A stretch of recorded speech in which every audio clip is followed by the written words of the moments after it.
Bonjour à tous, j'espère que vous allez bien. Moi ça va super et aujourd'hui je suis ravie de vous retrouver dans une nouvelle vidéo. Une vidéo qui n'a rien à voir avec Pokémon puisque c'est entre guillemets une revue.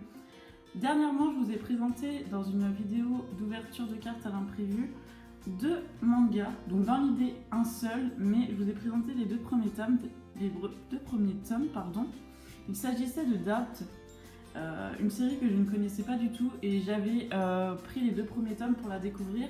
Et j'ai adoré. Donc là, comme vous pouvez le voir, il y a 2 tomes de plus, donc 4. C'est une petite série qui ne contient que 4 tomes, mais vraiment elle est terrible. Donc je vais commencer par vous montrer l'illustration de chaque bouquin. Et puis après, je vais vous expliquer un peu de quoi il s'agit, puisque voilà, je vous avais fait un bref résumé dans ma précédente vidéo. Mais bon, comme je les avais pas encore lus, c'était un peu compliqué pour moi de faire des choses, enfin vous dire quelque chose de très très fidèle à la réalité.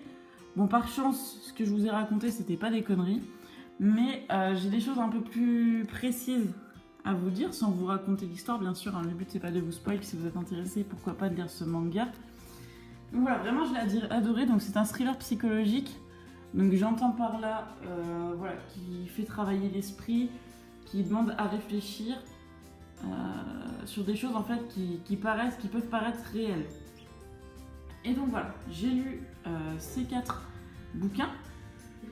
Alors l'histoire elle est toute simple, voilà, je vais refaire un bref résumé sans trop en dire. Il y a un jeu qui fait fureur au Japon sur les smartphones, c'est un jeu vidéo. De nombreuses personnes y jouent, mais vraiment ça fait vraiment fureur, voilà, tous les jeunes y jouent. Voilà. Il s'agit de Rabbit Doubt.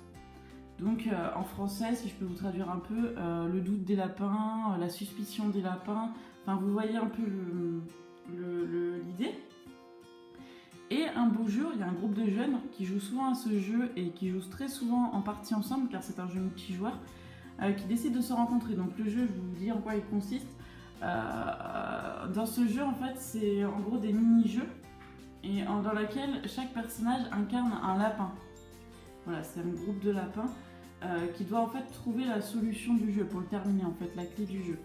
Parmi les lapins se cache un loup. Donc voilà, c'est un des joueurs qui a le rôle du loup.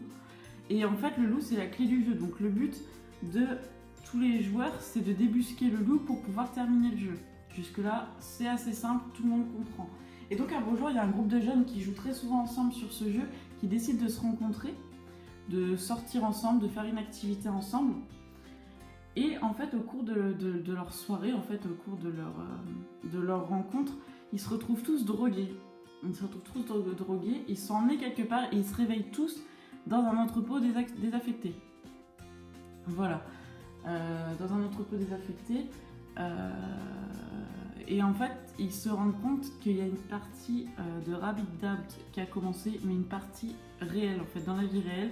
Ils vont devoir trouver parmi eux lequel est le loup pour pouvoir sortir de l'entrepôt. Et en fait, ils se rendent compte qu'ils sont les acteurs, finalement, d'un jeu macabre, en fait, d'une scène meurtrière, quoi. Clairement, voilà, ils vont commencer à tous avoir des doutes les uns sur les autres. Voilà, à chercher qui est le loup, ils vont être poussés, pourquoi pas aussi à s'entretuer. Enfin, en fait, ça joue vraiment sur le psychologique des personnages et ça, j'ai adoré, c'était génial. Et en plus, dans tout ça, c'est que vraiment, au fur et à mesure du bouquin, on devine pas qui est le loup, quoi. On a des doutes sur tout le monde, on est un peu comme si on était avec eux dans l'entrepôt. On a des doutes sur tout le monde, on se dit tiens, c'est celui-là, tiens, c'est celui-là. Et en fait, jusqu'au bout, hein, vraiment jusqu'à la fin du tome 4, vous ne savez pas qui est le loup. Et à la fin, on se doutait même pas que ça pouvait être cette personne-là. Voilà. Donc vraiment, j'ai adoré. J'ai adoré parce que... Enfin, je vais pas en dire plus sur l'histoire, hein, parce qu'après, ça va vous découvrir. Et puis voilà, je vais pas faire du spoil non plus. Mais voilà, j'ai adoré. Donc, par contre, voilà, il y a des scènes un peu gore, parce que c'est vraiment du morbide. Hein. Mais voilà, c'était une super histoire. Et ce que j'ai trouvé génial, c'est qu'ils arrivent à faire retranscrire les émotions des personnages, ou même certaines scènes, on les ressent en fait. Par exemple, avoir un exemple un peu concret, il y a des moments où j'étais en train de lire, donc tranquillement, voilà, j'étais au fil de l'histoire.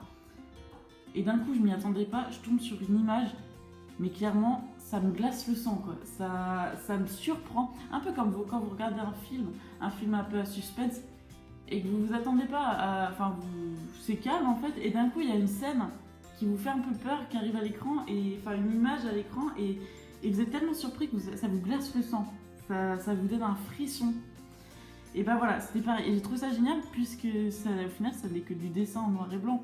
Donc c'est pour vous dire à quel point on rentre dans l'histoire et à quel point ça nous travaille nous-mêmes.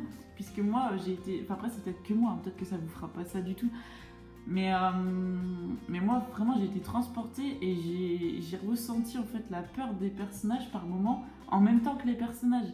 Et c'était énorme. C'est pour ça en fait que je vous conseille aujourd'hui ce livre, cette série de mangas, puisque j'ai trouvé ça génial au niveau de la retranscription des émotions. C'est un truc de dingue. Au-delà de ça, l'histoire, elle est hyper intéressante, elle est hyper intelligente. Vraiment, j'ai trouvé ça génial. Il y a des petits points négatifs. Je dirais que le petit point négatif que j'ai trouvé, c'est la fluidité au niveau des paroles en fait, des personnages. Voilà, des fois, on se retrouve par exemple sur une image où on voit un personnage, il y a quelqu'un qui l'interpelle, mais ce quelqu'un n'est pas sur la vignette en fait. Et donc vous voyez la bulle avec la phrase de la personne qui interpelle l'autre. Et ça y est, la machine qui repasse. J'en peux plus. Voilà. Qui interpelle l'autre. Et en fait, on sait pas qui c'est. On est obligé d'avancer sur plusieurs vignettes pour découvrir c'est qui parlait. Et ça, j'ai trouvé vraiment pas ça cool parce que c'est pas fluide en fait. Du coup, on est occupé à réfléchir à qui a dit ça alors que c'était vraiment pas le but de l'action. Donc je dirais qu'il y a ça, et il y a des moments en fait où ça se voulait peut-être un peu trop gore, mais du coup c'était, si vous voulez, ça reste en rapport avec l'histoire, mais j'ai pas jugé que c'était utile, c'était vraiment pour mettre du gore en fait. J'ai pas jugé ça utile par rapport à l'histoire, enfin on aurait pu s'arrêter bien avant.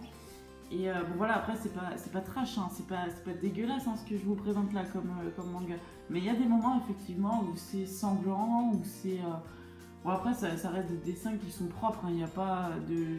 on verra pas un ventre ouvert avec des voyous en train de se promener partout, hein. C'est pas ça. Ça reste soft, ça reste du dessin propre, mais des fois voilà, j'ai trouvé que c'était, surtout sur la fin, que c'était vraiment du gore pour mettre du gore et que c'était pas forcément utile.